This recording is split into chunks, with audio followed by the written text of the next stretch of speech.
야, 솔직히 너랑 나랑 같은 의사라도 급이 다르잖아. 수준 떨어져서 도저히 못 살겠으니까 당장 이혼해.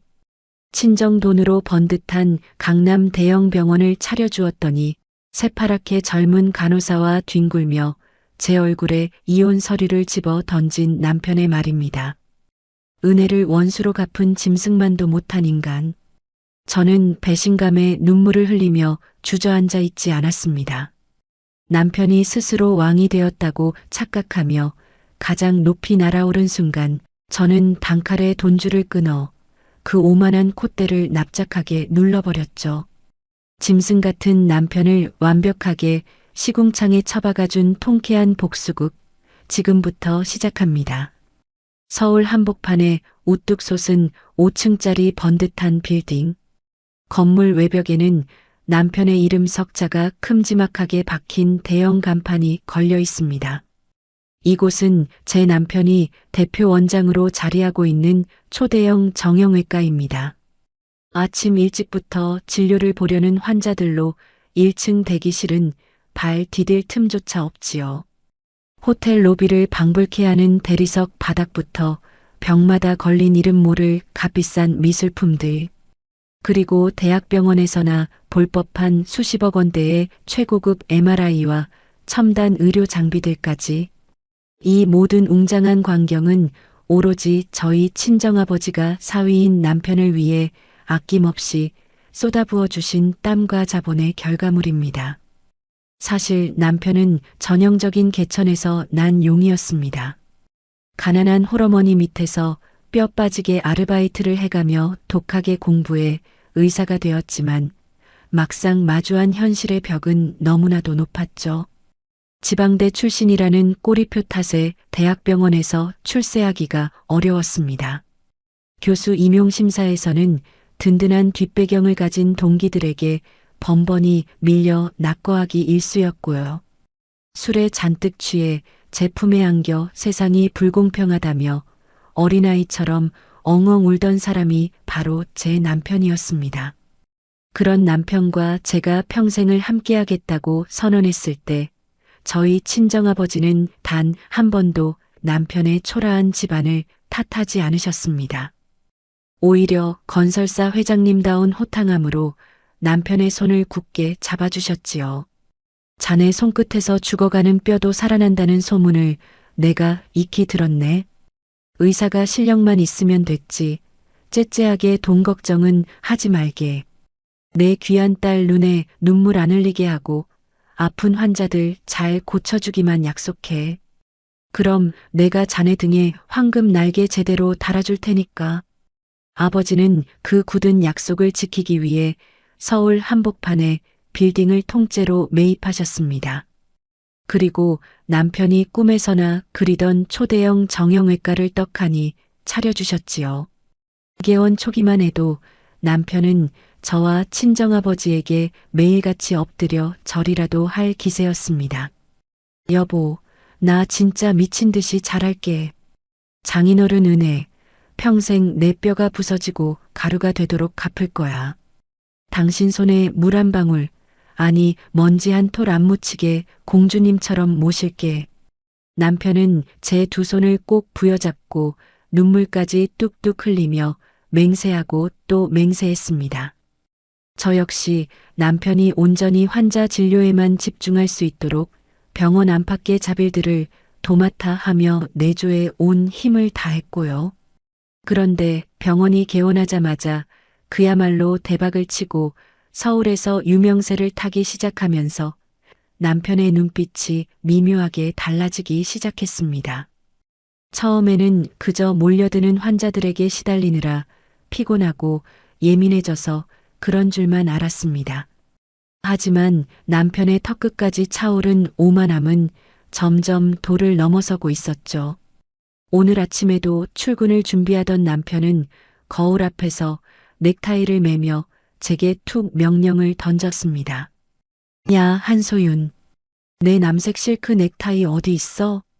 남편이 출근하는데 옷매무새 하나 제대로 안 챙겨놓고 도대체 아침부터 뭘 하는 거야? 당신 어제 술김에 소파에 아무렇게나 벗어던져서 얼룩졌잖아. 그래서 내가 세탁소에 바로 맡겼어. 오늘은 이 버건디색으로 메고 가. 이게 당신 얼굴이 더 살아 보여. 제가 넥타이를 건네자 남편은 신경질적으로 제 손을 쳐냈습니다. 아, 됐어. 내가 알아서 골라 맬 테니까 참견하지 마.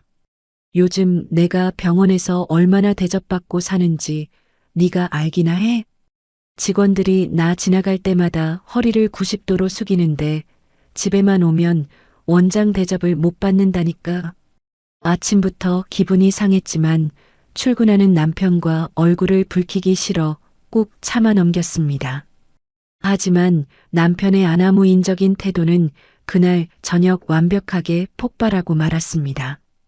하루 종일 병원 일에 시달렸을 남편을 위해 정성껏 전복죽을 끓이고 기다리던 참이었어요. 밤늦게 현관문이 열리고 남편이 거실로 들어서자마자 짜증 섞인 목소리로 서류 가방을 쿵 내려놓았습니다. 아, 피곤해 죽겠네. 집구석 공기는 왜 이렇게 답답하고 우중충해? 저는 놀란 마음을 진정시키고 다가가 남편의 겉옷을 받아들었습니다. 당신 왔어?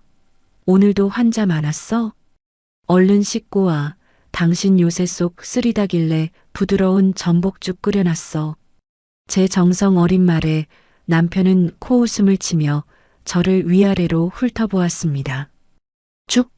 내가 지금 환자야? 하루 종일 환자들 보느라 기가 다 빨렸는데 고작 풀떼기 같은 죽? 기가 막혀서 말문이 턱 막혔습니다.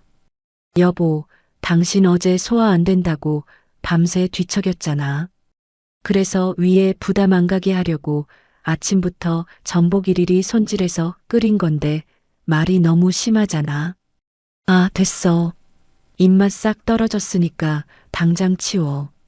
남편은 겉옷을 소파에 휙 집어 던지며 안방으로 쌩안이 들어가려 했습니다.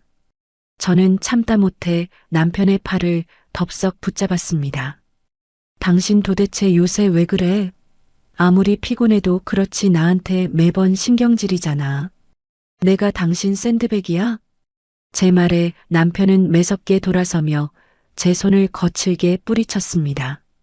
샌드백? 너야말로 툭하면 나한테 왜 이래? 어휴, 오늘 병원 온 환자 중에도 진짜 진상들이 바글바글했는데 집구석까지 이 모양이니 원. 여보, 그래서 아빠도 당신 건강 상할까봐 저번에 보약까지 지어보내셨잖아. 제가 친정아버지를 언급하는 순간 남편의 얼굴이 흉하게 일그러지며 눈빛이 돌변했습니다. 장인어른 얘기가 여기서 도대체 왜 나와? 그리고 장인어른이 병원 차려주신 건 100번 고맙지만 솔직히 까놓고 말해서 내가 진료를 잘해서 이렇게 병원이 커진 거야. 안 그래? 다 내가 잘나서 병원이 이렇게 대박 난 거고 내 능력으로 굴러가는 거라고. 저는 제 귀를 의심하며 멍하니 남편을 쳐다보았습니다. 당신 지금 그게 아빠 은혜를 입은 사람의 입에서 나올 소리야? 아무리 당신 실력이 출중해도 아빠가 그 비싼 강남 땅에 병원 안 세워주시고 수십억짜리 기계들 안 사주셨으면 지금 당신이 어떻게 이 자리에 있어? 대학병원에서 교수 못 돼서 매일 소주잔 기울이면서 세상을 원망하던 거 벌써 다 잊은 거야? 제 입에서 찌질했던 대학병원 시절 이야기가 나오자 남편의 얄팍한 자격지심이 단단히 건드려진 모양이었습니다. 남편은 얼굴이 불그락푸르락해져서는 목에 핏대를 세우며 고래고래 소리를 질렀습니다. 야, 한소윤, 너 지금 말 다 했어? 내가 언제까지 그깟 돈 몇 푼 보태준 거에 평생 굽신거리면서 살아야 하는데 집에서 내 돈으로 밥이나 축내는 주제에 어디서 감히 나를 가르치려 들어. 뭐? 밥이나 축내는 주제? 당신 지금 나한테 그게 할 소리야. 할 소리 못할 소리가 어딨어. 나 대한민국에서 내로라 하는 정형외과 의사 박민우야. 내가 손가락 하나 까딱하면 굽실거리면서 돈 싸들고 올 사람들이 트럭으로 몇 대인 줄 알아? 너 솔직히 나 아니었으면 이렇게 편하게 원장 사모님 소리 들으면서 사모임이나 나가고 백화점 VIP 대접받았겠어? 가슴이 부들부들 떨리고 눈앞이 아찔해졌습니다. 자신의 능력이 부족해 깊은 수렁에서 허덕일 때 튼튼한 동아줄을 내려준 건 다름 아닌 저희 친정아버지가 아니었나요?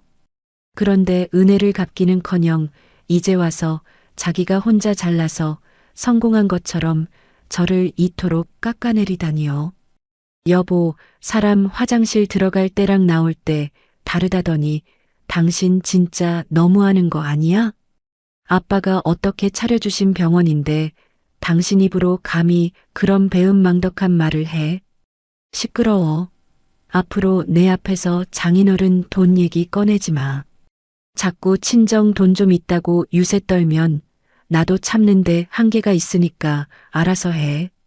남편은 저를 향해 삿대질까지 해가며 모진 말들을 쏟아내고는 씩씩거리며 겉옷을 챙겨 다시 밖으로 나가버렸습니다. 육중한 현관문이 쾅 하고 부서져라 닫히는 소리가 빈 집안에 날카롭게 울려 퍼졌지요. 거실 한가운데 덩그러니 남겨진 저는 바닥에 주저앉아 닫힌 문만 멍하니 바라보았습니다. 가슴 한구석에서 무언가 서늘하고 불길한 것이 스멀스멀 기어오르는 기분이 들었습니다. 남편의 어깨에 잔뜩 들어간 저 헛바람이 시간이 지나면 빠질 거라 애써 자위해 보려 했습니다. 하지만 오늘 저를 짐승처럼 물어뜯을 듯 노려보던 남편의 눈빛은 무언가 단단히 잘못되어 가고 있음을 말해주고 있었습니다. 개천에서 승천한 용은 이제 자신을 하늘로 올려보내준 여의주마저 잘근잘근 씹어 삼킬 듯이 날카로운 이빨을 드러내고 있었으니까요. 남편이 집을 박차고 나간 지 며칠이 지났습니다. 그날의 폭언이 가슴에 깊은 상처로 남았지만 저는 어떻게든 부부 사이를 돌려보려 애썼죠. 아버지가 지어주신 비싼 보약이 냉장고에 쌓여가는 것을 보니 마음이 약해지더군요.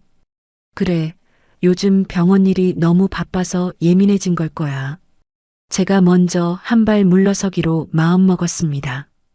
남편이 좋아하는 해물파전을 노릇하게 부치고 따뜻하게 데운 보약을 보온병에 담아 늦은 밤 병원으로 향했어요. 연락도 없이 불쑥 찾아가면 놀라면서도 내심 반가워하겠지 기대하면서요. 직원들은 모두 퇴근하고 1층 로비는 불이 꺼져 있었죠. 저는 익숙하게 비밀번호를 누르고 남편의 원장실이 있는 5층으로 올라갔습니다. 복도 끝에 위치한 원장실 문틈으로 희미한 불빛이 새어나오고 있더군요. 그런데 원장실에 가까워질수록 제 귀를 의심하게 만드는 이상한 소리가 들려왔습니다. 처음에는 환자가 아파서 내는 소리인가 싶어 발걸음을 재촉했어요. 하지만 문 앞에 멈춰 선 순간 제 심장은 발밑으로 쿵 하고 떨어지고 말았습니다. 그것은 고통의 신음이 아니라 한껏 달아오른 남녀의 끈적한 교성 섞인 웃음소리였으니까요. 원장님, 너무 좋아요. 사모님은 이런 거 꿈에도 모르죠? 진짜 불쌍해라. 간드러지는 콧소리가 잔뜩 섞인 젊은 여자의 목소리. 단번에 누군지 알아챌 수 있었습니다. 얼마 전 남편이 얼굴 마담이 필요하다며 채용한 24살짜리 상담 간호사 강유리였죠. 저는 파전이 담긴 도시락 가방을 쥔 손을 덜덜 떨며 살짝 벌어진 원장실 문틈으로 시선을 던졌습니다. 어두운 방 안 제가 친정아버지 카드로 직접 결제해준 최고급 명품 가죽 소파 위. 그 위에서 두 남녀가 짐승처럼 엉켜 뒹굴고 있었습니다. 유리야, 넌 어쩜 이렇게 예쁘냐? 집에 있는 그 여자는 밤낮 없이 병원 얘기, 돈 얘기, 아주 딱딱하고 지루해서 숨이 막힌다고. 돈만 많으면 뭐해? 여자로서 매력이 하나도 없는 뻣뻣한 목석인데 남편의 입에서 나온 조롱 섞인 말에 유리가 까르르 숨 넘어갈 듯 웃어댔습니다. 어머, 원장님도 참. 그래도 사모님 집안 돈으로 이 번듯한 병원 차리셨잖아요. 사모님이 이 건물 안방마님인데 저한테 질투하면 어떡해요. 유리의 말에 남편은 코웃음을 치며 유리의 허리를 더 강하게 끌어안았습니다. 안방마님은 무슨, 이 병원 다 내 명의로 되어 있고 여기 굴러가는 돈이 다 내 손에서 나오는 거야. 그 여자는 그냥 내 스폰서 딸 그 이상도 이하도 아니라고.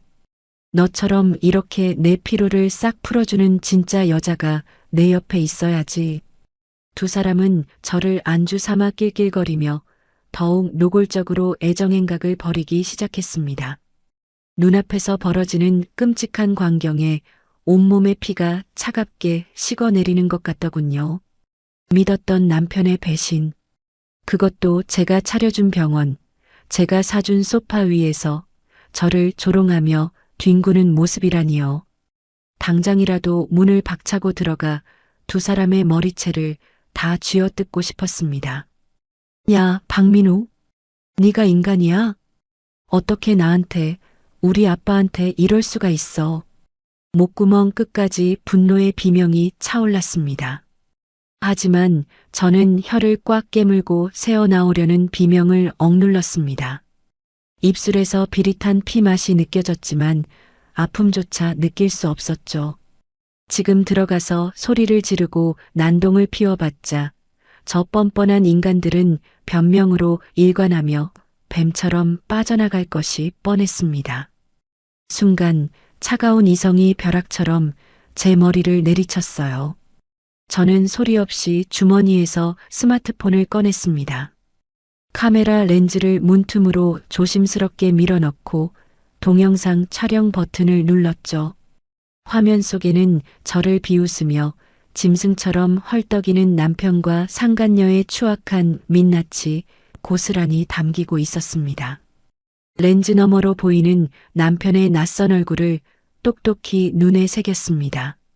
그동안 남편이 저를 향해 내뱉었던 오만한 말들의 퍼즐이 이제야 완벽하게 맞춰지는 기분이더군요. 제 친정의 재력으로 번듯한 의사 행세를 하게 되니 이제 늙고 지루한 조강지처는 눈에 들어오지도 않았던 겁니다. 새파랗게 젊고 교태 부리는 어린 여자에게 한눈을 팔며 자기가 진짜 왕이라도 된 줄 착각하고 있었던 거죠. 촬영을 마친 저는 도시락 가방을 소리 없이 바닥에 내려놓았습니다. 그리고 발소리조차 내지 않고 어두운 복도를 걸어 빠져나왔어요. 병원 문을 나서자 서늘한 밤 공기가 뺨에 와닿았습니다. 눈물은 단 한 방울도 흐르지 않더군요. 대신 제 가슴 속에는 그 어떤 뜨거운 불길보다 더 무섭고 차가운 분노가 조용히 따리를 틀기 시작했습니다. 그날 밤을 뜬 눈으로 지새우고 맞이한 아침이었습니다. 도어락 번호가 눌리는 소리가 들리더니 밤새 외박을 한 남편이 태연한 얼굴로 집 안으로 들어오더군요. 남편은 소파에 꼿꼿하게 앉아있는 저를 보며 피곤한 척 미간을 찌푸렸습니다. 아침부터 왜 사람을 노려보고 있어? 어제 긴근 응급수술이 하고 왔더니 밤새웠더니 온몸이 다 쑤신다. 남편은 뻔뻔하게 하품까지 해대며 안방으로 들어가려 하더군요. 저는 등 뒤로 식은땀이 흐를 만큼 차가운 분노를 느끼며 입을 열었습니다. 응급수술? 어떤 환자 수술이었는데? 강유리 간호사랑 밤새 무슨 뼈를 맞췄길래 그렇게 피곤하실까? 제 입에서 강유리의 이름이 나오는 순간 남편의 발걸음이 그 자리에 딱 멈춰 섰습니다. 남편은 당황한 기색을 애써 감추며 뒤를 돌아보았죠. 너 지금 무슨 헛소리를 하는 거야? 내가 피곤해서 헛것이 들리나? 저는 말없이 테이블 위에 올려두었던 태블릿 화면을 켰습니다. 어젯밤 원장실 문틈으로 촬영한 두 남녀가 추악하게 엉켜있는 영상이 거실 한가운데에 적나라하게 울려 퍼졌습니다. 화면 속 남편의 더러운 교성과 저를 조롱하는 목소리가 생생하게 흘러나왔죠. 그걸 본 남편의 얼굴은 순식간에 하얗게 질리더니 이내 화면을 황급히 끄며 소리를 빽 질렀습니다. 너 이거 뭐야? 너 나 몰래 미행했어? 의부증이야 뭐야? 잘못을 빌어도 모자랄 판에 도리어 적반하장으로 큰 소리를 치는 꼴이라니. 기가 차서 헛웃음만 나오더군요. 미행? 당신 챙기겠다고 저녁 싸들고 병원 갔다가 내 눈으로 똑똑히 목격한 거니까 변명할 생각하지 마. 네가 인간이야? 우리 아빠가 차려준 병원에서 내가 사준 소파 위에서 어떻게 그런 짓을 해? 제 호통에도 남편은 무릎을 꿇기는커녕 오히려 목에 핏대를 세우며 저를 노려보았습니다. 금방이라도 들통나서 겁을 먹을 줄 알았는데 남편의 태도는 제 예상을 완전히 빗나갔죠. 뭐? 저녁? 어휴, 진짜 구질구질하게 왜 이러냐? 서울 최고병원 원장이 야근하는데 무슨 냄새나는 음식을 싸와? 그래, 다 봤다니 오히려 잘 됐네. 솔직히 말해서 나 숨막혀서 너랑 더 이상 못 살겠어. 남편은 얼굴에 철판을 깐 듯 뻔뻔한 궤변을 늘어놓기 시작했습니다. 돈 좀 있다고 유세 떨지 마. 부부면 대화가 통하고 쉼터가 되어야지. 넌 찔러도 피 한 방울 안 나올 목석 같잖아. 유리는 달라. 그 아이는 내 지친 영혼을 달래주고 내가 진짜 남자로 존중받고 있다는 걸 느끼게 해준단 말이야. 지친 영혼이라니 지나가던 개가 웃을 소리였습니다. 당신 진짜 미쳤구나. 지친 영혼을 달래줘? 불륜을 아주 눈물겨운 로맨스로 포장하네. 은혜를 원수로 갚아도 유분수지. 당신 지금 그딴 변명이 나한테 통할 거라고 생각해? 남편은 넥타이를 거칠게 풀어 던지며 비아냥거리듯 픽 웃었습니다. 은혜? 야, 한소윤. 나 이제 내 집안 눈치 보면서 굽실거릴 필요 없는 대한민국 최고 원장이야. 내가 손만 대면 환자들이 줄을 서는데 내가 아쉬울 게 뭐가 있어? 솔직히 너랑 나랑 이제 클래스가 다르잖아. 동네에서 코 찔찔 흘리는 애들 감기 걸린 거나 보는 너랑 강남 노른자 위에서 수백억 굴리는 나랑 수준이 같아? 남편은 제 이비인후가 병원 규모마저 운운하며 저를 바닥까지 깎아내렸습니다. 수준 떨어져서 도저히 같이 못 살겠으니까 이참에 깔끔하게 이혼해. 남편은 서류 가방을 뒤적이더니 빳빳한 이혼 서류를 꺼내 제 얼굴을 향해 확 집어 던졌습니다. 하얀 종이들이 거실 바닥에 눈송이처럼 흩뿌려졌지요. 병원 지분이랑 건물은 어차피 내 명의나 다름없으니까 네가 왈가왈부할 거 없어. 위자료 섭섭지 않게 챙겨줄 테니까 구질구질하게 매달리지 말고 깔끔하게 몸만 나가. 자신이 병원 건물의 진짜 주인이라고 단단히 착각하고 있는 그 멍청하고 오만한 주둥이를 당장이라도 꿰매버리고 싶었습니다. 장인어른 돈으로 세운 병원을 자기가 이룩한 제국인 양 착각하는 그 꼴이 어찌나 우습고 가소롭던지요. 저는 바닥에 떨어진 이혼 서류를 찬찬히 내려다보았습니다. 가슴속에서 끓어오르던 용암 같은 분노가 일순간 차갑게 식어내리며 머릿속이 무섭도록 맑아지는 것을 느꼈습니다. 그래, 당신 말이 맞아. 우리 진짜 수준 안 맞네. 짐승만도 못한 인간이랑 내가 어떻게 같은 이불을 덮고 자겠어. 남편은 제 말에 승리감에 도취된 듯 입꼬리를 비죽 올렸습니다. 이제야 말이 통하네. 빨리 도장이나 찍어. 1분 1초도 같이 있기 싫으니까. 남편은 미련 없이 돌아서서 욕실로 향했습니다. 흥얼흥얼 콧노래까지 부르며 샤워기를 트는 소리가 거실까지 울려 퍼졌죠. 저는 바닥에 흩어진 종이들을 구둣발로 자근자근 밟으며 천천히 자리에서 일어났습니다. 남편은 아직 아무것도 모르고 있었습니다. 자신이 깔고 앉은 그 화려한 왕자가 언제든 벼랑 끝으로 추락할 수 있는 모래성이라는 사실을 말입니다. 진짜 수준의 차이가 무엇인지 철저하게 가르쳐 주겠다고 마음속 깊이 다짐했습니다.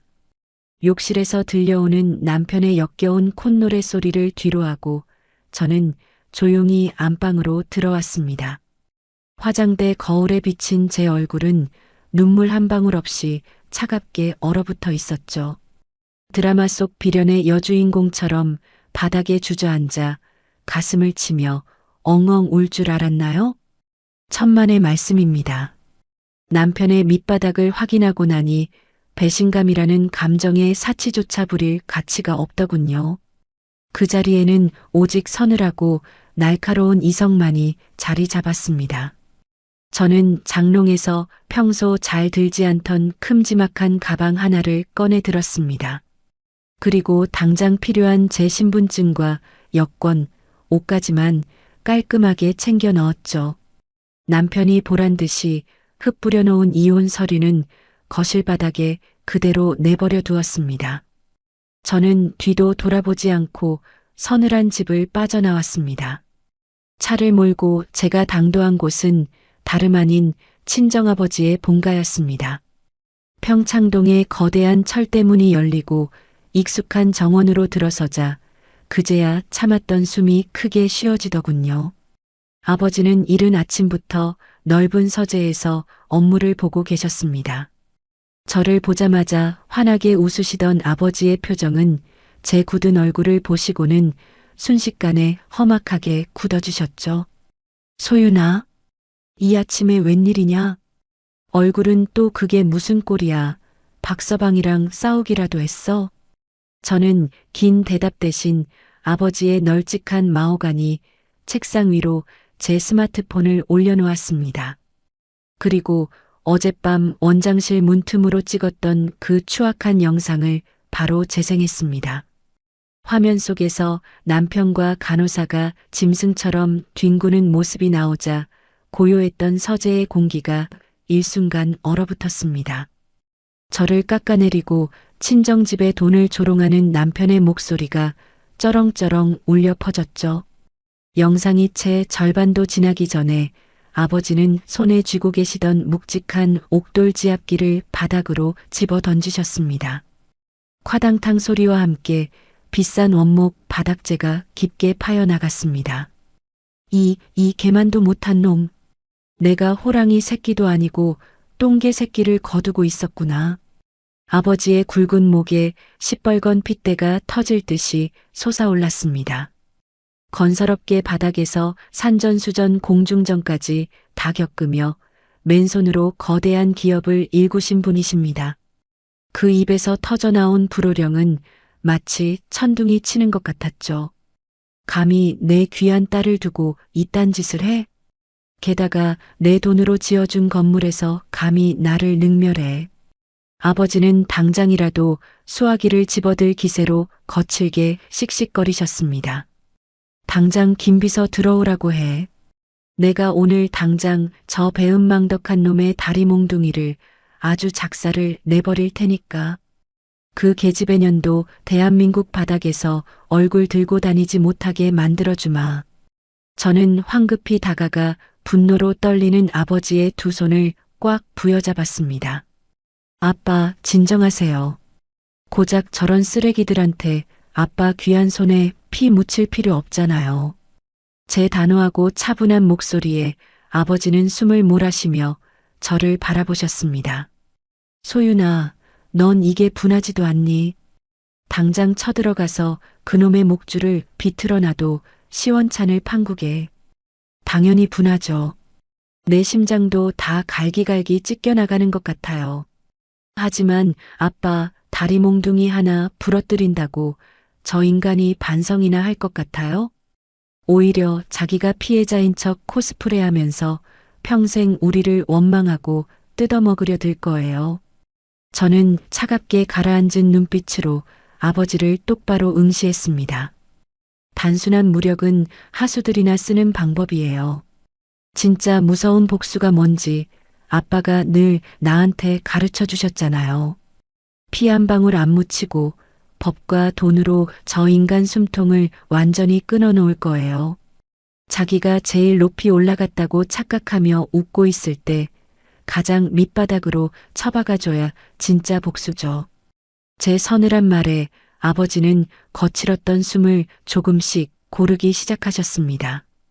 하나뿐인 딸의 흔들림 없는 눈빛 속에서 지독한 도끼를 읽어내신 것이겠죠. 그래, 내 말이 100번 맞다. 어설프게 건드려서 동네방네 먼지 날리게 할 필요 없지. 그럼 어떻게 할 생각이냐? 우선 저 인간이 내미는 이혼 서류는 모른 척하고 제가 미련이 남은 척 시간을 좀 끌 거예요. 그 사이 아빠가 뒤에서 은밀하게 움직여주세요. 아버지 건설사 법무팀의 에이스 변호사들이랑 아빠 인맥으로 동원할 수 있는 최고의 회계사들 싹 다 모아주세요. 명심하세요. 절대 그놈이 낌새를 채면 안 돼요. 쥐도 새도 모르게 병원 장부부터 싹 다 털어야 해요. 아버지는 그제야 굳었던 입가에 비릿한 쓴웃음을 지으며 고개를 끄덕이셨습니다. 좋아. 네가 원한다면 아빠가 판은 제대로 깔아주마. 대한민국에서 돈과 법으로 할 수 있는 최고 수준의 생지옥을 그놈한테 선물해주지. 아버지는 즉각 비서실로 전화를 걸어 지시를 내리셨습니다. 몇 시간이 채 지나지 않아 넓은 서재에는 대한민국 최고의 이혼 전문 변호사와 대형 회계법인의 팀장들이 소집되었습니다. 책상 위에는 수십 장의 병원 관련 서류와 재무제표들이 산더미처럼 쌓이기 시작했죠. 남편이 병원 확장을 핑계로 이리저리 굴리던 자금 흐름부터 파고들기 시작했습니다. 그 앙큼한 간호사에게 흘러 들어갔을 법인카드 사용 내역까지 최고의 두뇌들이 모여 먼지 하나까지 탈탈 털어내기 위한 작전에 돌입했습니다. 서재에 모인 사람들의 눈빛은 하나같이 날카롭게 빛나고 있었어요. 남편은 아마 지금쯤 제가 이혼 서류를 보고 충격에 빠져 알아누웠을 거라 짐작하며 콧노래를 부르고 있겠죠. 하지만 제가 짜놓은 이 정교하고 거대한 덫은 이미 그의 목숨줄을 향해 소리 없이 다가가고 있었습니다. 친정집 회의를 마친 저는 며칠 만에 다시 지옥 같은 신혼집으로 발걸음을 옮겼습니다. 현관문을 열고 들어가니 남편은 소파에 거만하게 다리를 꼬고 앉아 텔레비전을 보고 있더군요. 저를 발견한 남편은 비릿한 조소를 흘리며 턱짓을 했습니다. 뭐야, 짐 싸서 나간 거 아니었어? 며칠 안 보이길래 드디어 주제 파악하고 떨어져 나간 줄 알았지. 저는 속으로 치밀어 오르는 구역질을 꾹 참아내며 세상에서 가장 불쌍하고 나약한 아내의 얼굴을 가면처럼 뒤집어 썼습니다. 그리고 남편의 발치에 털썩 주저앉아 바짓가랑이를 붙잡고 처량하게 매달렸죠. 여보, 내가 다 잘못했어. 당신이 그렇게까지 스트레스 받고 힘들어하는 줄 내가 미처 몰랐어. 이혼만은 제발 참아줘. 내가 앞으로 당신 심기 안 거스르고 그림자처럼 내조만 할게. 제 처절한 연기에 남편은 콧방귀를 뀌며 통쾌하다는 듯 박장대소를 터뜨렸습니다. 꺼봐, 내 말이 맞잖아. 너도 결국 강남 최고 정형외과 원장 사모님 타이틀은 죽어도 못 버리겠지? 친정 돈이 아무리 많아봤자 내 능력으로 나 같은 1등 신랑감 또 만날 수 있을 것 같아? 남편은 제 어깨를 툭툭 치며 거드름을 피웠습니다. 좋아. 네가 그렇게 납작 엎드려서 빈다면 당장 이혼 서류 접수하는 건 보류해주지. 대신 앞으로 내 사생활에 일절 간섭하지 마. 유리랑 만나는 것도 원장의 정당한 피로 해소니까 왈가왈부 입에 올리지도 말고. 내 말 무슨 뜻인지 알아들었어? 저는 고개를 푹 숙인 채 억지 눈물을 쥐어짜며 연신 고개를 끄덕였습니다. 알았어. 당신이 원하는 대로 다 할게. 그러니까 제발 이혼은 하지 말자. 아버지 아시면 큰일 나. 속으로는 당장 저 인간의 목을 졸라버리고 싶은 충동이 일었지만 완벽한 사냥을 위해서는 사냥감이 완전히 방심하도록 놔두어야 했으니까요. 제가 순순히 물러서자 남편과 그 상간녀는 그야말로 곱비 풀린 망아지처럼 날뛰기 시작했습니다. 이혼의 위협 앞에서 제가 완전히 기가 꺾였다고 착각한 두 사람은 이제 주위의 시선 따위는 신경조차 쓰지 않았죠. 그들의 추악하고 오만한 행각은 아버지께서 붙여주신 사설탐정과 회계팀의 치밀한 조사망에 분초 단위로 낱낱이 기록되고 있었습니다. 며칠 뒤 친정집 사무실에서 건네받은 두툼한 서류 봉투를 열어본 저는 헛웃음을 터뜨리고 말았습니다. 그 안에는 두 남녀가 얼마나 머리가 텅 빈 허영 덩어리들인지 증명하는 적나라한 증거들이 산더미처럼 쌓여 있었거든요. 사모님, 남편분께서 아주 간이 배 밖으로 나오셨더군요. 어제는 병원 진료까지 빼버리고 그 간호사랑 수입차 매장에 다녀왔습니다. 탐정님이 내민 사진 속에는 샛노란 스포츠카 앞에서 환호성을 지르며 남편의 볼에 뽀뽀를 퍼붓는 강유리의 모습이 찍혀 있었습니다. 남편은 세상을 다 가진 듯한 거만한 표정으로 차 열쇠를 강유리에게 쥐어주고 있었죠. 탐정님이 차량 블랙박스와 매장 직원을 통해 확보한 녹취록에는 두 사람의 기가 막힌 대화가 고스란히 담겨 있었습니다. 자기야, 진짜 이 차나 사주는 거야? 너무 좋아. 나 완전 감동했어. 그럼 오빠가 우리 예쁜 유리 이 정도도 못 사줄까봐? 집에 있는 그 여편니가 완전히 꼬리 내리고 기어다니길래 내친 김에 병원법인 자금 좀 시원하게 빼돌렸지. 어차피 다 내가 수술해서 벌어들인 내 돈인데 누가 감히 토를 달아? 자기야, 우리 나중에는 아예 그 병원 건물 통째로 우리 명의로 바꾸자. 오빠 능력이라면 장인 영감탱이 늙어 죽기 전에 다 빼앗아 올 수 있잖아. 녹취록 속 남편의 목소리에는 두려움이나 죄책감 따위는 한 톨도 남아있지 않았습니다. 그저 제 아버지가 지어주신 병원을 자신의 개인 금꽃쯤으로 여기는 뻔뻔한 탐욕만이 가득했지요. 기가 막힌 일은 여기서 끝이 아니었습니다. 아버지의 회계팀이 몰래 빼돌려 분석한 병원 법인카드 사용 내역서는 그야말로 화수분이 따로 없었습니다. 소윤 아가씨, 원장님이 병원 법인카드를 아예 그 간호사에게 개인용으로 넘겨준 것 같습니다. 회계팀장님이 혀를 차며 브리핑을 이어갔습니다. 여기 지난 한 달간의 결제 내역을 보시죠. 청담동 명품관에서 긁은 가방과 보석 결제 대금만 수천만 원에 달합니다. 게다가 주말마다 특급 호텔 스위트룸 결제, 최고급 풀빌라 여행, 심지어 강유리 본가에 보낸 최고급 한우 세트까지 전부 병원 운영비로 처리해 놓았습니다. 장부상으로는 의료 장비 소모품과 직원 복리후생비로 교묘하게 위장해 놓았더군요.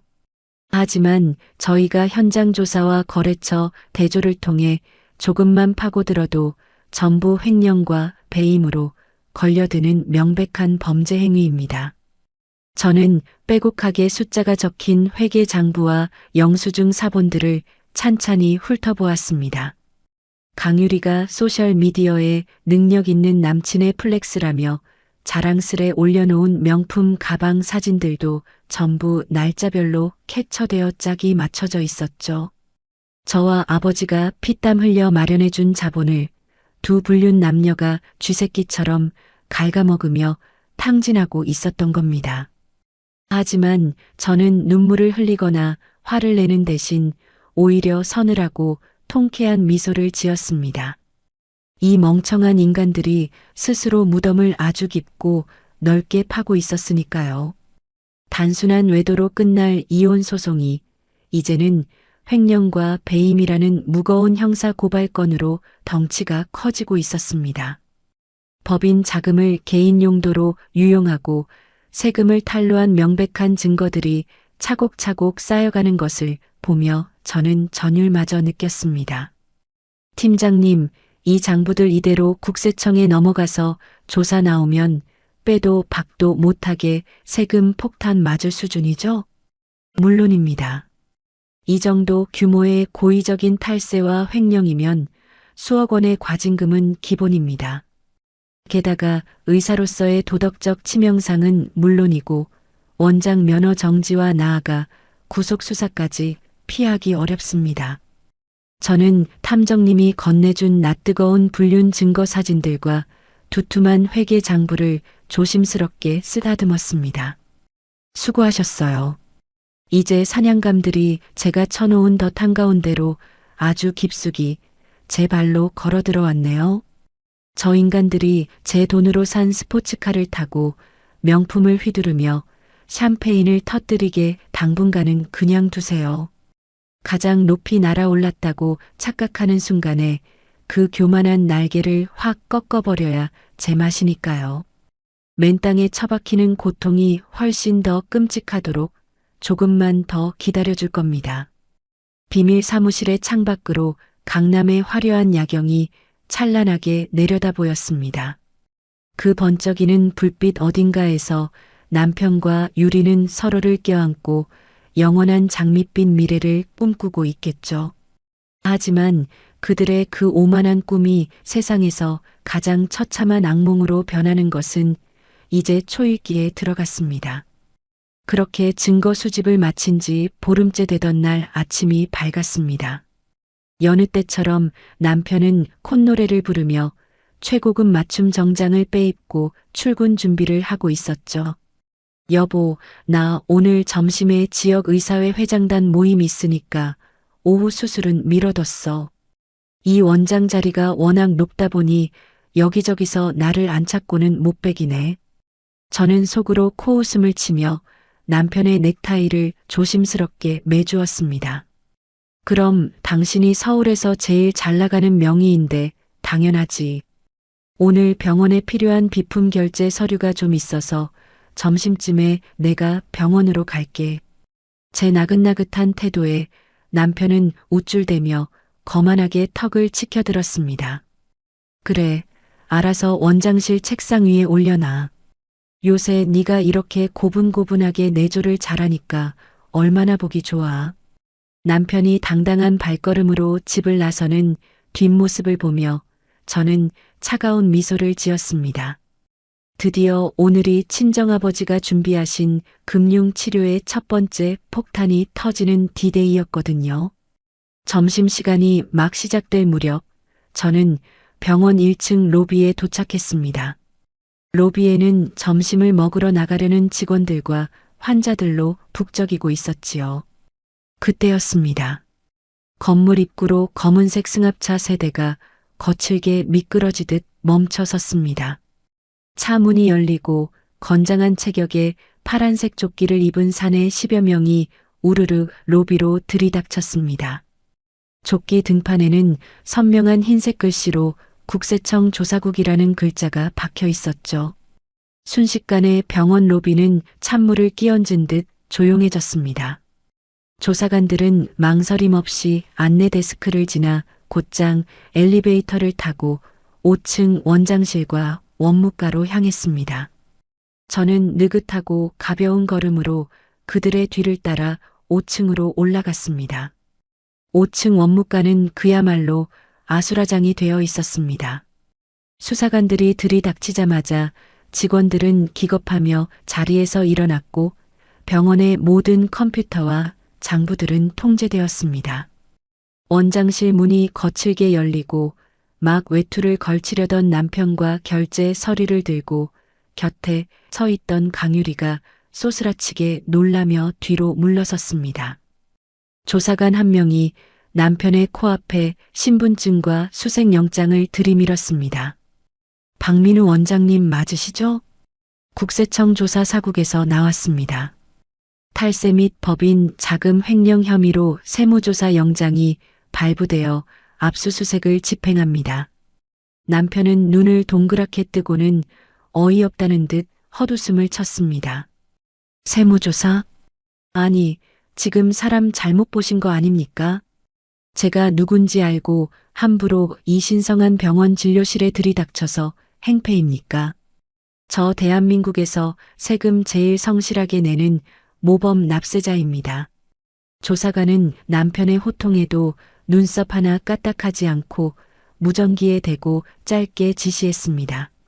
원무과 장부 전부 박스에 담고 원장실 깨인 금고랑 컴퓨터 하드 디스크 전부 압류해.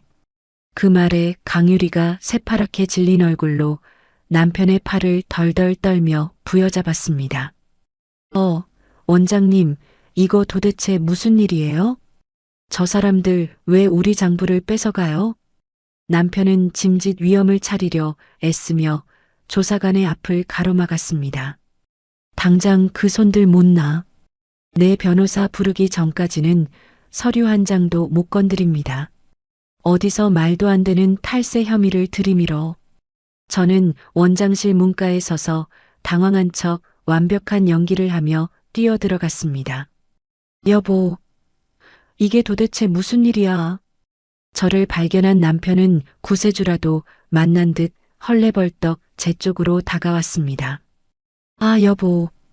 이 미친 사람들이 갑자기 들이닥쳐서는 말도 안 되는 소리를 하잖아.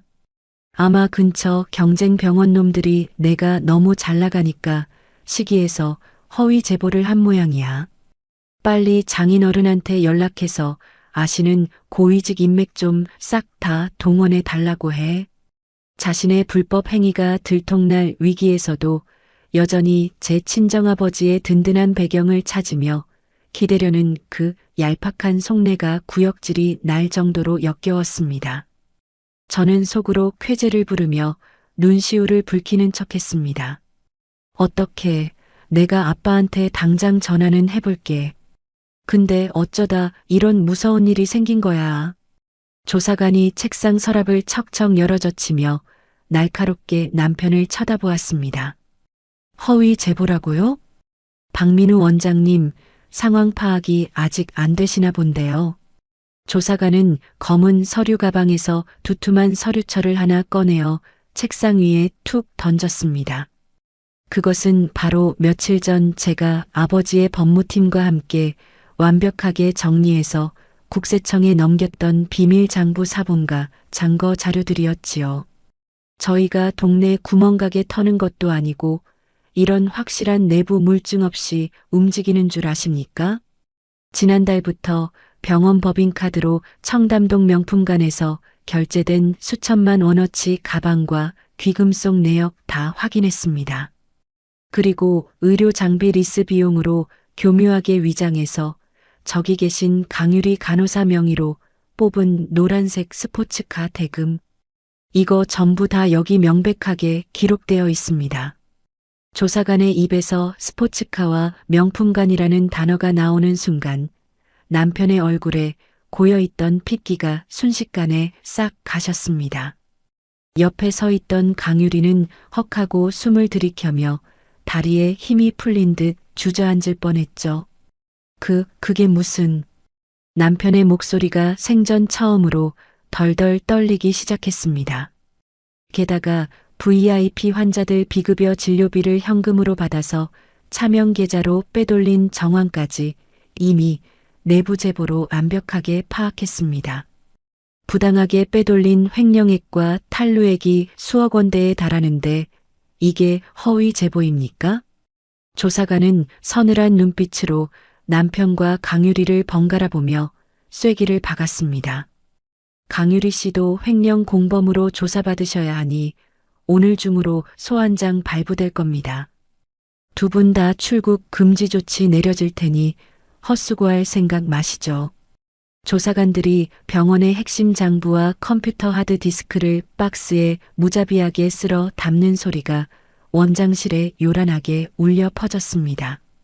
남편은 입술을 파르르 떨며 그 광경을 그저 넋나간 사람처럼 지켜볼 수밖에 없었죠. 여보, 이게 도대체 어떻게 된 거야?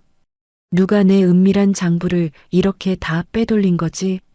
남편은 극도의 공포에 사로잡혀 초점 없는 눈으로 중얼거렸습니다. 저는 남편의 팔을 꽉 붙잡으며 짐짓 덜덜 떠는 목소리로 속삭였습니다. 여보, 당신 설마 진짜로 병원 돈 뒤로 다 횡령한 거야? 간호사한테 스포츠카를 사줬다는 게 도대체 무슨 소리야? 제가 눈물을 글썽이며 추궁하자 남편은 땀을 비오듯 쏟으며 제 시선을 피했습니다. 아니야. 뭔가 오해가 있는 거야. 내가 나중에 다 설명할게. 불과 몇 시간 전까지만 해도 대한민국 의료계를 쥐락펴락한다며 떵떵거리던 오만방자한 원장님의 모습은 온데간데 없었습니다. 그저 법의 칼날 앞에서 쥐새끼처럼 벌벌 떠는 초라하고 좀스러운 범죄자의 민낯만 훤히 드러나고 있었죠. 조사관들이 파란 박스를 들고 썰물처럼 빠져나간 뒤 초토화된 원장실에는 무거운 정적만이 내려앉았습니다. 강유리는 얼굴을 감싸 쥐고 짐승처럼 훌쩍훌쩍 울기 시작했고 남편은 다리에 힘이 풀린 채 바닥에 털썩 주저앉아 헝클어진 머리를 감싸 쥐었습니다. 저는 그 두 불륜 남녀의 비참한 몰골을 내려다보며 입술을 꽉 깨물었습니다. 새어나오려는 통쾌한 웃음을 간신히 참기 위해서였죠. 돈과 권력으로 쌓아 올린 그들의 더러운 바벨탑이 밑동부터 무너져 내리는 통쾌한 굉음이 이제 막 제 귓가를 짜릿하게 때리고 있었습니다. 국세청의 대대적인 압수수색이 휩쓸고 간 병원은 그야말로 폭탄을 맞은 폐허와 다름없었습니다. 수억 원대의 세금 폭탄과 추징금이 떨어질 것이라는 소문이 돌자 직원들은 당장 밀린 월급부터 걱정하며 수군거리기 시작했죠. 원장실에 틀어박힌 남편은 연신 담배만 뻐끔거리며 초조하게 손톱을 물어뜯고 있었습니다. 그 옆에는 불륜녀 강유리가 눈물 콧물로 범벅이 된 얼굴로 훌쩍이고 있었고요. 오빠 어떡해요? 나 진짜 감옥 가는 거 아니죠? 나 무서워 죽겠어요. 강유리의 징징거리는 소리에 남편은 버럭 소리를 질렀습니다. 좀 조용히 해. 누구는 안 답답한 줄 알아? 그래도 내가 누군지 똑똑히 기억해.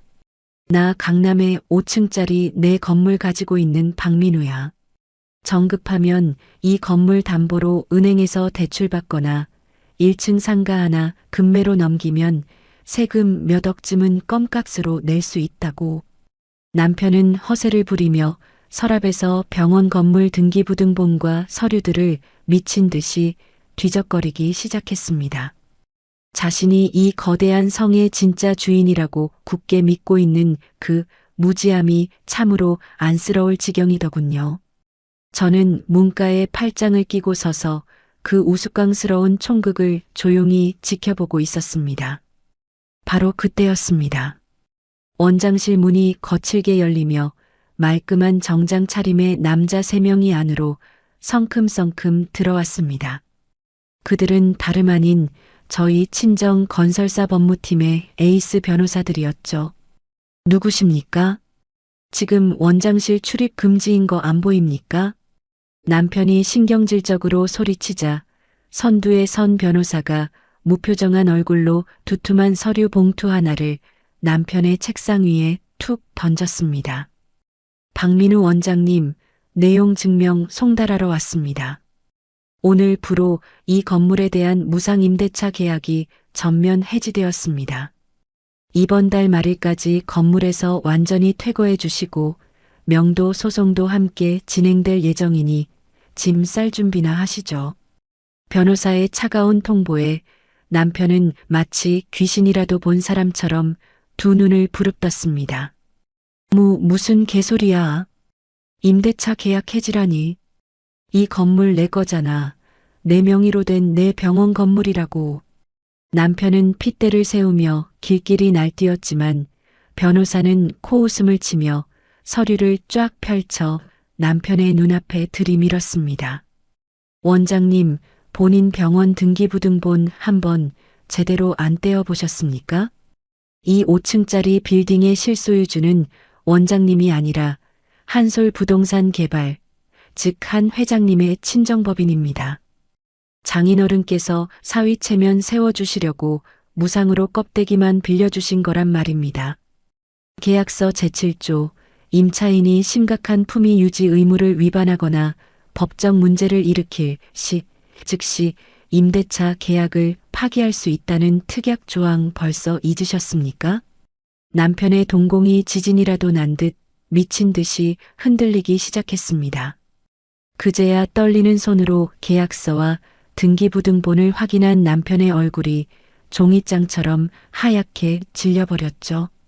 자신이 그토록 자랑스러워하던 강남의 건물주 타이틀이 사실은 친정아버지가 언제든 걷어들일 수 있는 신기루에 불과했다는 사실을 드디어 깨달은 겁니다. 이럴 수가. 장인어른이 나한테 건물을 아예 주신 게 아니었어? 남편이 다리에 힘이 풀려 주저앉으려는 찰나 밖에서 쿵쾅거리는 소란스러운 발소리와 둔탁한 기계음이 들려왔습니다. 건장한 작업복 차림의 기사님들 수십 명이 무거운 장비 이동용 대차를 끌고 병원 복도로 밀려 들어오고 있었지요. 아니, 당신들 뭐야? 진료실에 지금 뭐 하는 짓이야? 남편이 악을 쓰며 뛰어나갔지만 기사님들은 망설임 없이 진료실과 검사실 문을 열어젖혔습니다.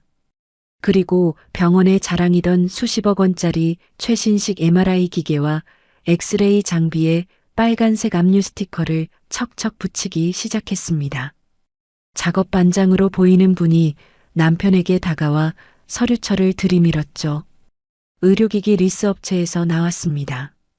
여기 있는 고가 의료 장비들 전부 박민우 원장님 명의가 아니라 장모님 되시는 조 여사님 명의로 리스 계약된 거 아시죠? 오늘 아침부로 조 여사님께서 모든 리스 계약을 일괄 해지하셨습니다.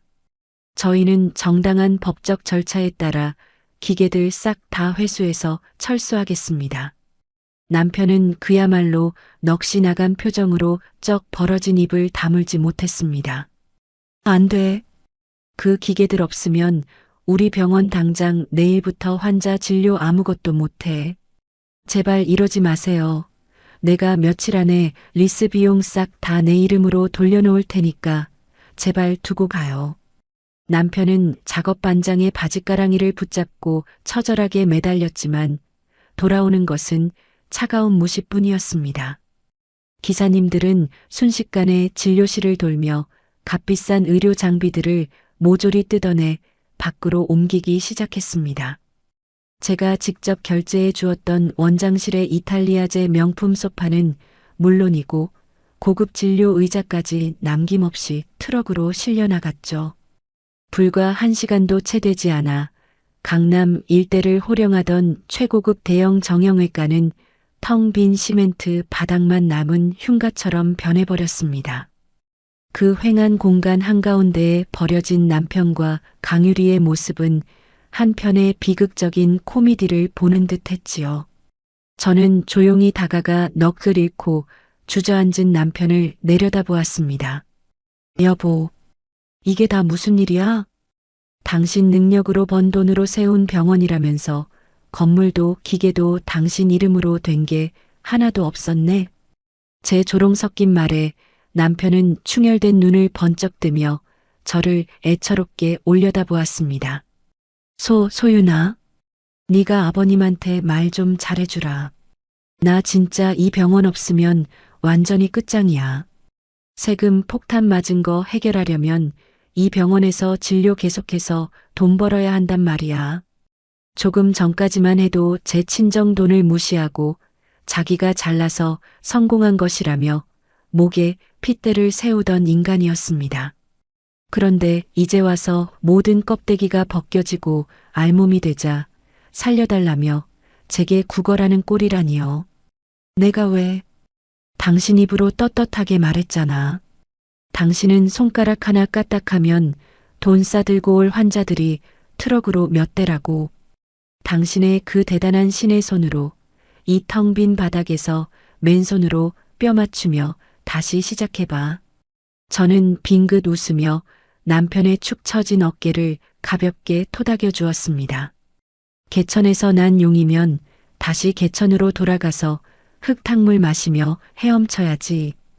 남의 집 우물에서 진짜 주인 행세하던 꿀 같은 시간은 이제 완전히 끝났어. 남편은 제 서늘한 미소에 온몸을 부르르 떨며 입을 쩍 벌린 채 아무 말도 하지 못했습니다.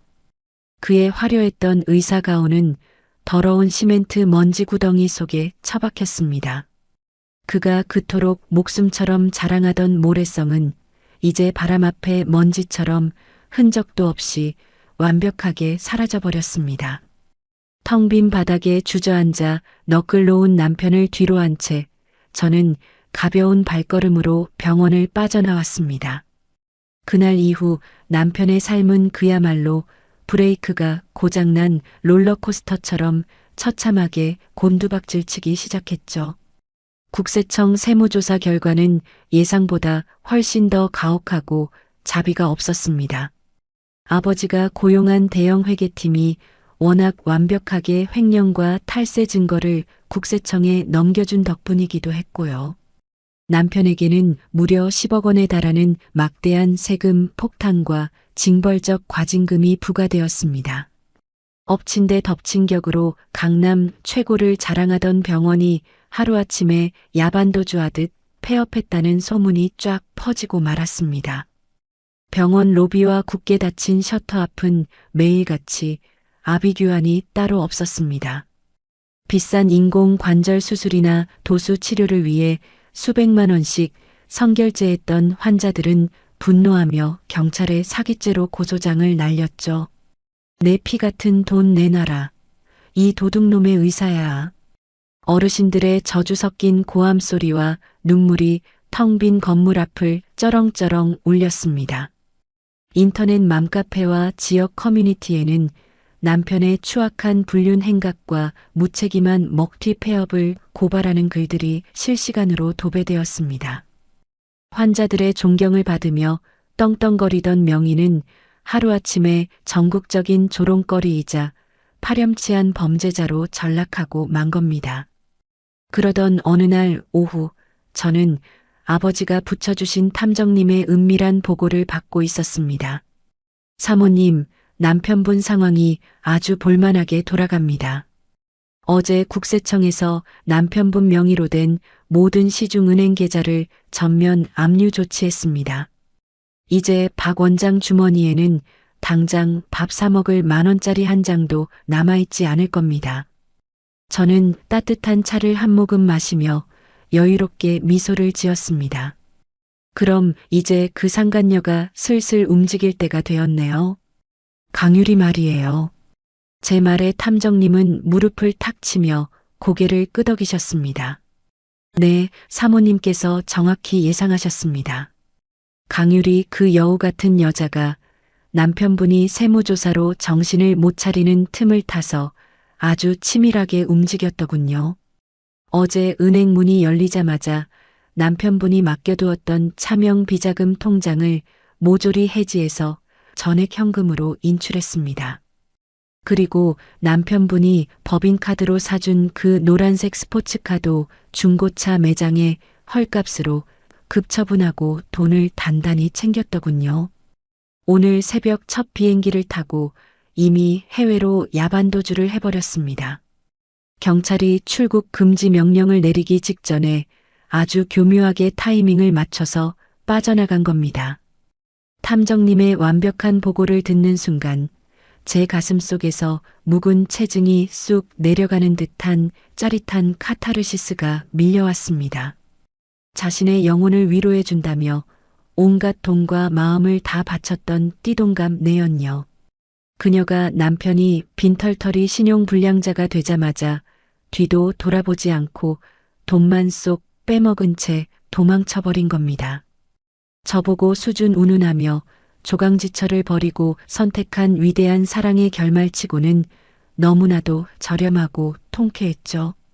탐정님이 돌아가고 1시간쯤 지났을 무렵이었습니다. 누군가 짐승처럼 헐떡이며 사무실 방 안으로 들이닥쳤습니다.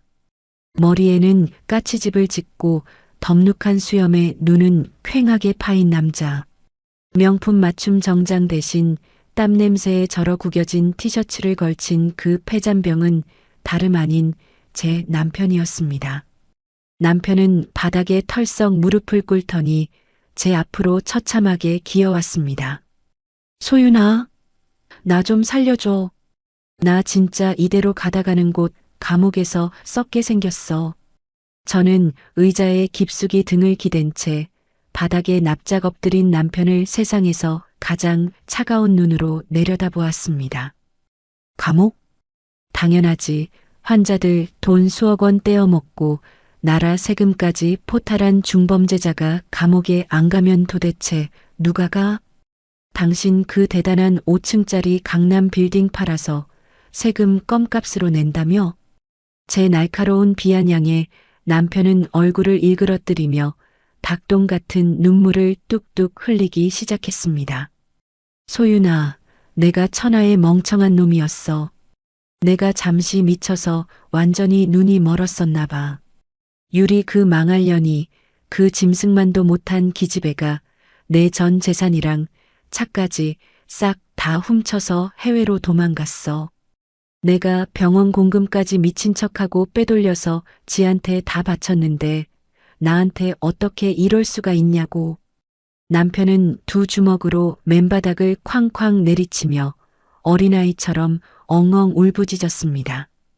핸드폰 번호도 다 없애버리고 오피스텔도 이미 싹 비우고 튀었다고.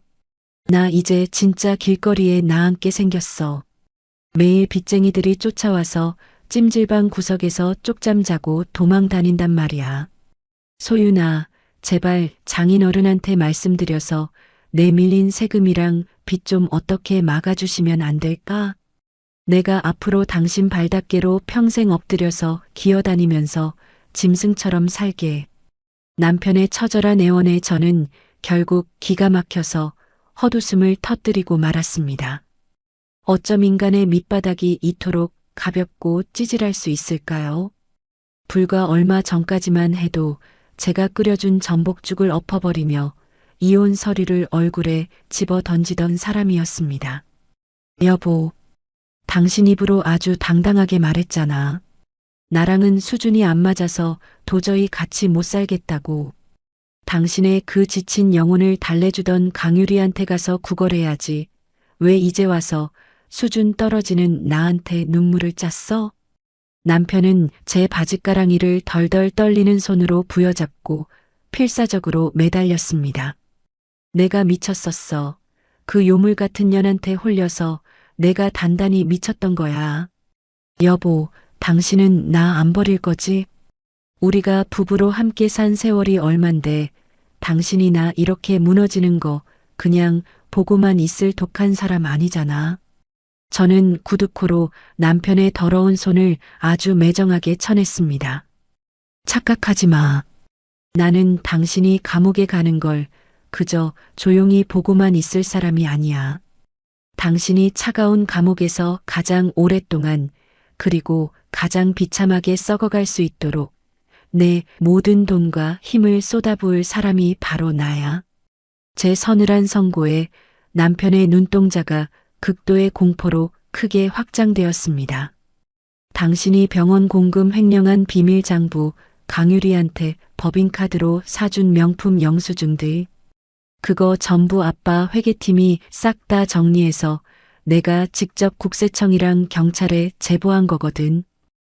뭐라고? 남편은 머리에 벼락이라도 맞은 듯 멍하게 입을 벌린 채 저를 올려다보았습니다. 아빠 돈으로 지은 튼튼한 성에서 왕노릇 좀 하니까 온 세상이 다 내 발 아래 엎드린 줄 알았지? 은혜를 원수로 갚은 오만한 개천용의 말로가 어떤 건지 이제 내 온몸으로 뼈저리게 느껴봐. 당신이 멋지게 서명하라고 던져주었던 그 이혼 서류. 내가 아주 예쁘게 도장 찍어서 오늘 법원에 제출할게. 내 위자료와 병원 명예훼손에 대한 억 단위 손해배상 청구 소송까지 아주 꽉꽉 눌러 담아서 말이야. 저는 바닥에 얼어붙은 듯 굳어버린 남편을 내버려 둔 채 데스크에 인터폰을 걸어 경비원을 호출했습니다.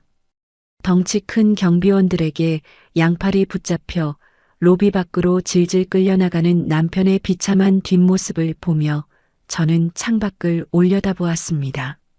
스스로 진짜 주인인 줄 착각했던 가짜 의사 원장의 화려하고 오만했던 연극은 이렇게 먼지 하나 남기지 않고 완벽하게 끝이 났습니다. 남편이 끌려나간 지 몇 달의 시간이 흘렀습니다. 드디어 길고 길었던 진흙탕 싸움에 마침표를 찍는 이혼 소송의 최종 선고일이 밝았지요. 가정법원 복도에는 서늘한 긴장감이 맴돌고 있었습니다.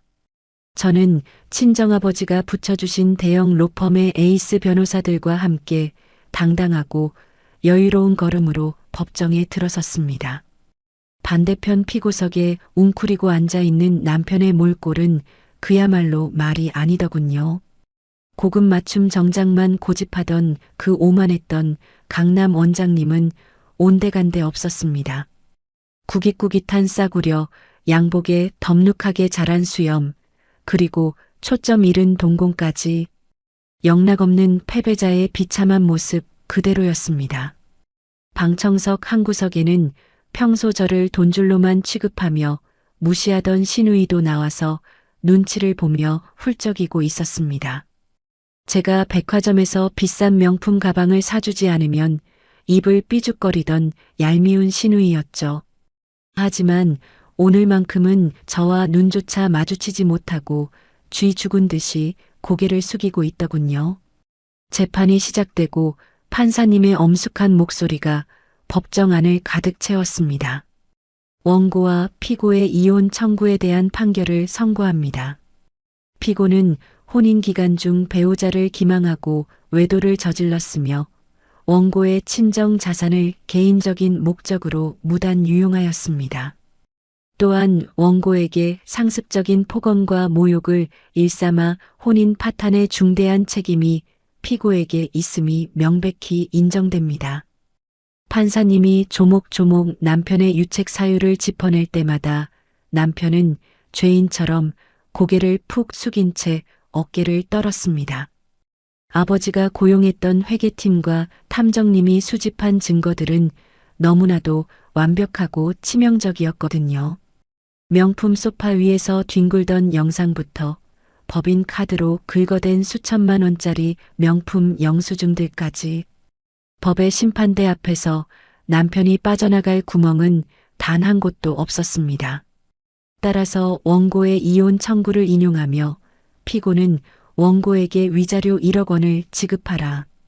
또한 피고가 요구한 재산 분할 청구는 전면 기각하며 피고는 원장 시절 횡령한 병원 자산 및 원고 측의 명예훼손에 대한 손해배상금으로 총 5억 원을 원고에게 배상하라.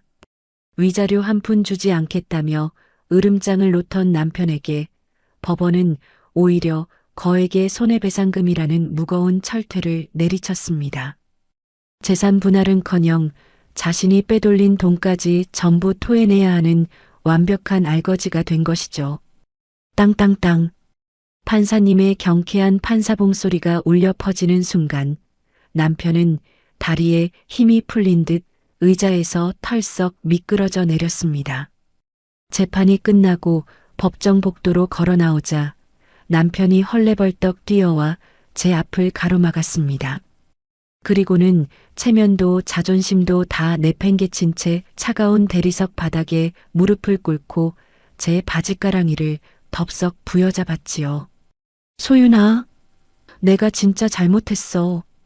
제발 한 번만, 딱 한 번만 나 좀 살려줘. 법원 복도를 오가는 수많은 사람들의 시선이 우리 쪽으로 쏠렸지만 남편은 아랑곳하지 않았습니다. 콧물과 눈물로 범벅이 된 남편의 얼굴은 추악하기 짝이 없었습니다. 나 지금 수십억 세금 폭탄 맞아서 신용불량자의 출국 금지까지 당했어. 네가 손해배상금까지 청구하면 나 진짜 길거리에 나앉아서 노숙해야 한단 말이야. 우리 부부의 정을 봐서라도 제발 소송 좀 취하해 주라. 응? 내가 앞으로 평생 내 종노릇하면서 빚 갚으며 살게. 남편의 뒤를 따라 나온 신우이 역시 제 발밑에 무릎을 꿇으며 통곡을 하기 시작했습니다. 새언니, 우리 오빠가 잠시 미쳐서 그런 거예요. 우리 불쌍한 오빠 한 번만 용서해 주시면 안 될까요? 과거의 저였다면 가족이라는 이름에 흔들려 마음이 약해졌을지도 모릅니다.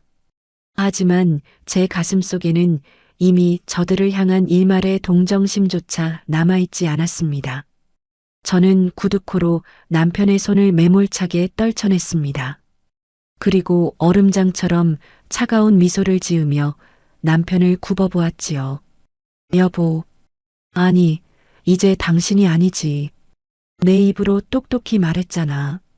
동네에서 감기나 보는 나랑 강남 최고 원장인 너랑은 수준이 달라서 도저히 못 살겠다고. 제 말에 남편은 얼굴이 사색이 되어 입술만 파르르 떨었습니다. 기억 안 나?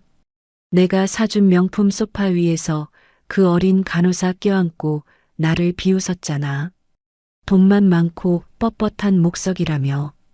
수준 떨어지는 나랑은 대화가 안 통한다며 이혼 서류를 내 얼굴에 집어 던진 건 바로 너야. 저는 무릎 꿇은 남편의 어깨를 발끝으로 툭 밀어냈습니다. 너는 처음부터 개천에서 태어나서 그 진흙탕 구덩이가 딱 어울리는 사람이었어. 우리 아빠가 억지로 끌어올려서 황금 용포를 입혀주니까 진짜 네가 하늘의 용인 줄 알았지? 수준 안 맞아서 못 살겠다며? 이제 내 진짜 수준에 딱 맞게 저 차가운 밑바닥에서 평생 벌레처럼 기어다니면서 살아봐. 저는 일그러진 남편의 얼굴을 향해 마지막 쐐기를 박았습니다. 아, 참고로 손해배상금 5억 원, 단일원도 안 깎아줄 거니까 평생 막노동을 해서라도 꼭 갚아. 안 그러면 너 늙어 죽을 때까지 통장 압류에 월급 차압 꼬리표 달고 살게 될 테니까. 저는 비명을 지르며 바닥에 쓰러져 오열하는 남편과 신우이를 뒤로 한 채 또각또각 경쾌한 구두 소리를 내며 법원을 빠져나왔습니다. 등 뒤에서 들려오는 저들의 절망적인 통곡 소리가 오늘따라 그렇게 듣기 좋은 교향곡처럼 느껴질 수가 없었습니다. 그 지옥 같았던 이혼 소송이 완벽한 저의 승리로 끝난 지 어느덧 1년이라는 시간이 흘렀습니다. 저는 아버지가 마련해 주신 새로운 상가 건물에서 제 이름을 건 이비인후가 전문 병원을 크게 확장 개원했지요.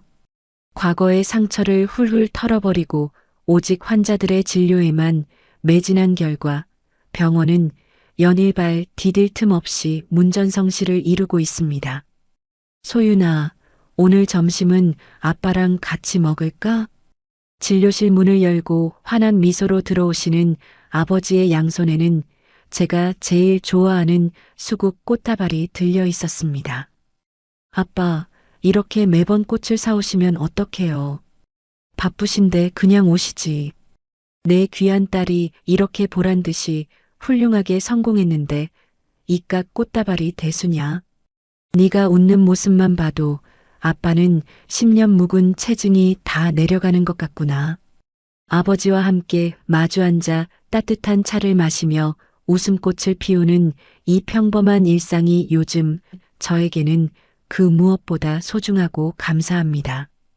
차를 한 모금 드시던 아버지는 문득 생각난 듯 가볍게 혀를 차며 입을 여셨습니다. 그나저나 그 배은망덕한 놈 소식은 들었니? 내 비서가 그러는데 아주 꼴이 말이 아니라고 하더구나. 아버지가 말씀하신 사람은 당연히 제 남편이었습니다. 이혼 후 남편의 소식은 굳이 알려고 하지 않아도 건너 제 귀에 심심찮게 들려오고 있었거든요. 국세청에 추징당한 수억 원의 세금 폭탄 때문에 완전 신용불량자로 전락했다면서요? 그래, 세금 못 내서 원장 면허까지 한동안 정지당했다가 최근에야 겨우 대진의 자리를 구했다고 하더라. 명품값만 제 집 드나들 듯 하던 그 철없는 시누이 녀석도 제 오빠 빚 갚아주느라 직장에서 쫓겨나고 빚더미에 앉았다지 아마. 저를 노골적으로 무시하며 빨대만 꽂으려 하던 시누이의 말로 역시 아주 통쾌하고 적절한 결말이었습니다. 며칠 뒤 저는 아버지의 건설사에서 매년 정기적으로 후원하는 사회복지재단 행사에 동행하게 되었습니다. 경기도 외곽에 위치한 아주 허름하고 오래된 요양병원이었죠. 저희가 병원 로비에 들어서자 병원장님과 직원들이 버선발로 뛰어나와 허리를 굽혀 인사했습니다. 아이고, 한 회장님 오셨습니까? 매번 저희 같은 시골 병원에 이렇게 큰 거금을 후원해 주셔서 얼마나 감사한지 모릅니다. 원장님의 열렬한 환영을 받으며 로비 안쪽으로 걸음을 옮기던 중이었습니다. 어디선가 앙칼진 고함 소리가 복도를 쩌렁쩌렁 울리더군요. 아니, 당직 의사라는 사람이 지금 환자 바이탈 체크도 제대로 안 하고 졸고 있으면 어떡해요? 여기 서울 대형 대학병원 아닙니다. 정신 똑바로 차리세요.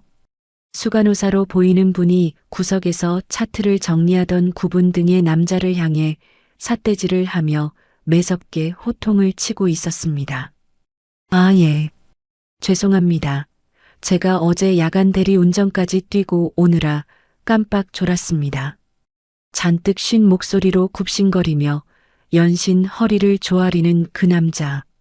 덥룩한 수염에 눈 밑은 시커멓게 패여 있고 구깃구깃대가 탄 의사 가운을 걸친 그 초라한 폐잔병은 다름 아닌 제 남편이었습니다.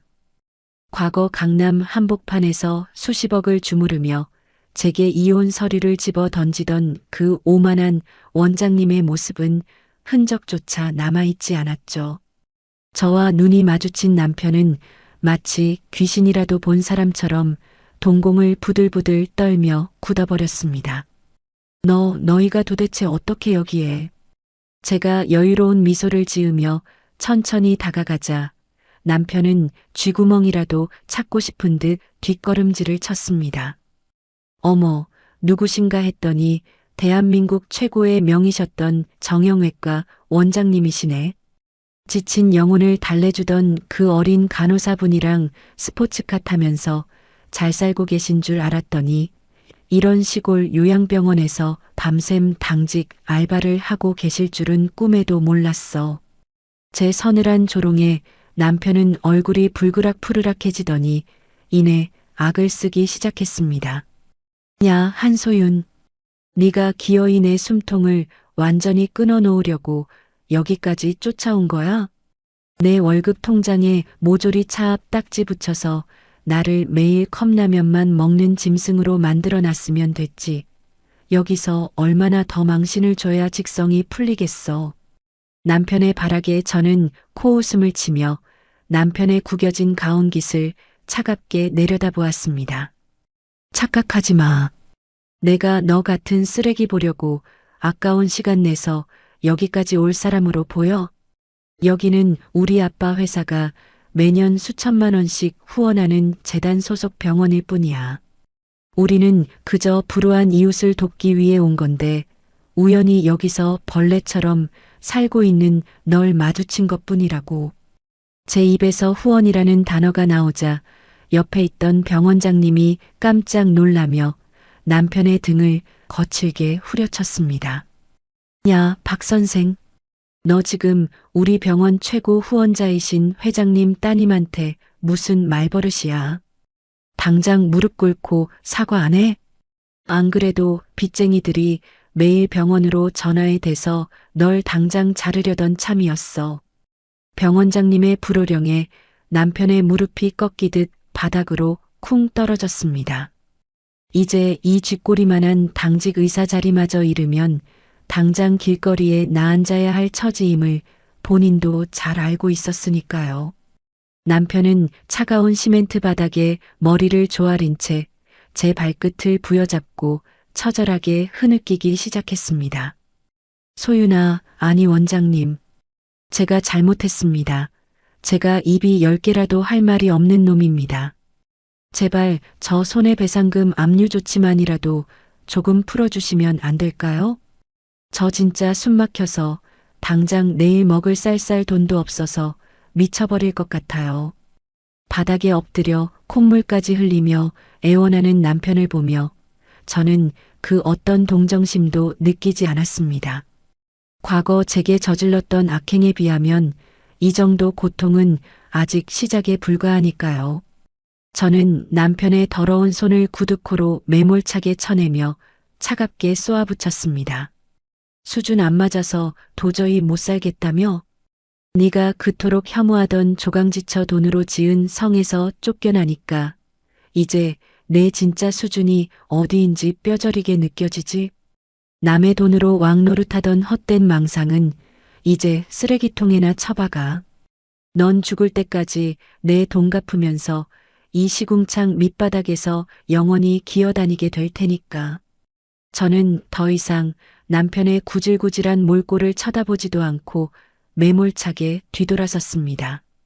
아빠, 들어가시죠. 공기가 탁해서 숨쉬기가 힘드네요. 요양병원 문을 나서자 티 없이 맑고 눈부신 햇살이 저와 아버지의 어깨 위로 따스하게 쏟아져 내렸습니다. 등 뒤로는 모든 것을 잃고 바닥에 엎드려 절망적으로 오열하는 남편의 비참한 울음소리가 희미하게 들려왔지요. 아버지의 든든한 팔짱을 끼고 밝은 세상을 향해 걸어나가는 제 입가에는 세상에서 가장 눈부시고 당당한 미소가 번지고 있었습니다. 사필귀정, 그리고 인과응보. 뿌린 대로 거둔다는 이 세상의 엄숙하고도 단순한 법칙은 절대 변하지 않는다는 것을 저는 온몸으로 증명해냈습니다. 자신을 키워준 은혜를 원수로 갚았던 오만한 남편은 평생을 후회와 빚더미 속에서 허덕일 것이고 자신의 가치를 잃지 않고 꿋꿋하게 맞서 싸운 저는 이렇게 화려하게 비상하여 새로운 삶을 살아가고 있으니까요. 오늘 제 이야기가 막힌 속을 뻥 뚫어주는 시원하고 통쾌한 사이다가 되었기를 진심으로 바랍니다. 청취자 여러분, 오늘 이야기 어떠셨나요? 머리 검은 짐승은 거두는 게 아니라는 옛말이 하나도 틀린 게 없다는 걸 뼈저리게 느낀 시간이었습니다.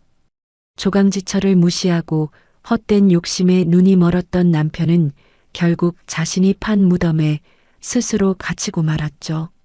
세상에 영원한 비밀은 없고 남의 눈에 눈물 나게 하면 자기 눈에는 꼭 피눈물이 흐르게 되어 있습니다. 사필귀정이라는 말처럼 악한 마음을 먹고 배신을 일삼는 사람에게는 반드시 그에 합당한 벌이 내려진다는 사실을 잊지 않으셨으면 좋겠습니다. 답답했던 가슴이 조금이나마 뻥 뚫리는 통쾌한 시간이 되셨기를 바랍니다.